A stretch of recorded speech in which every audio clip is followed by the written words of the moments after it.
அஸ்ஸலாமு அலைக்கும் வரஹ்மத்துல்லாஹி வபரகாத்துஹு. உங்கள் அனைவரின் மீதும் ஏக இறைவனின் சாந்தியும் சமாதானமும் உண்டாகட்டுமாக. சிந்தனைக்கு சில மணித்துளிகள்.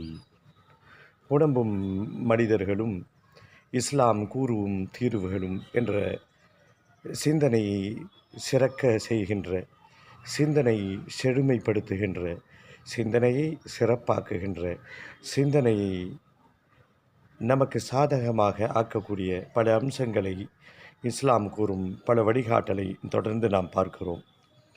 புலம்பும் மனிதனே, நீ புலம்புவதற்கு உன் என்ன தகுதி இருக்கிறது? நீ ஏன் புலம்புகிறாய் என்று பட்டியலிட்டு பார்த்தால், நம்முடைய புலம்பல்களில் 100% கிட்டத்தட்ட உறுதியாக நம்மால் சொல்ல முடியும்.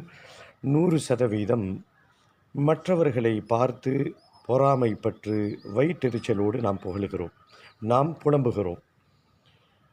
நம்மளுடைய புலம்பலுடைய அந்த பட்டியலை நீங்கள் எடுத்து பார்த்தீங்கன்னா, ஏன் புலம்புகிறோம் என்று பார்த்தால், எந்த மனிதனுமே எனக்கு உணவு இல்லை நான் புலம்புகிறேன், என் வீட்டில் மளிகை சாமான் இல்லை, அதை வாங்குவதற்கு காசு இல்லை, எனக்கு அடுத்து என்ன செய்யணும்னு தெரியல என்ற நோக்கத்தில் புலம்புவர்கள் யாராவது இருப்பார்களா என்று பார்த்தால், விரல் விட்டு எண்ணக்கூடிய அளவுக்கு சொற்ப மனிதர்கள் அப்படி இருக்கலாம். ஆனால் நாம் அப்படியெல்லாம் இல்லை. ரப்பு நம்மை சிறப்பாக வைத்திருக்கிறான்.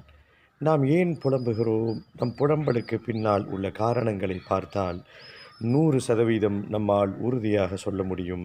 நம்முடைய புலம்பலுக்கு காரணம் மற்றவர்களை பார்த்து பார்த்து புலம்புகிறோம்.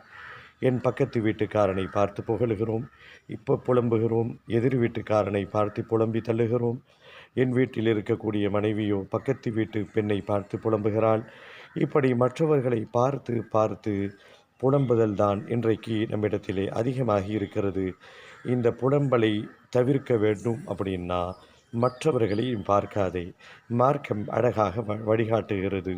இதோ ஒரு அழகான பொன்மொழி ஒன்றை பார்ப்போம். தொடர்ந்து பயணிப்போம், பேசுவோம் இன்ஷா அல்லாஹ்.